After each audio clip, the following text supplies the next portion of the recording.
खरं तर या सगळ्या मुद्द्यावर अनेक प्रश्न या निमित्तानं उपस्थित होत आहेत. 2-4 मुद्दे फार महत्त्वाचे आहेत. माणिकराव कोकाटे यांची एक्झिट धनंजय मुंडे यांच्या एंट्रीला कारणीभूत ठरणार आहे का?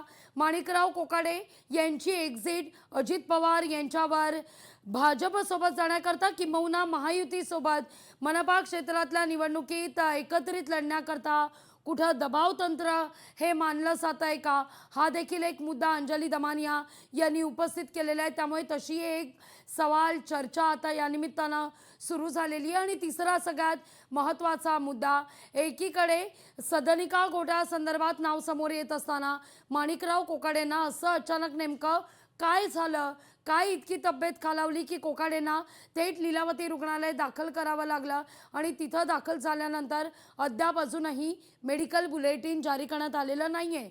या सगळ्याविषयी क्षणाक्षणाची अपडेट आपण तुमच्यापर्यंत सातत्यानं पोचवत राहणार आहोत. आपले प्रतिनिधी प्रत्येक ठिकाणी तैनात आहेत, अपडेट देत राहतील.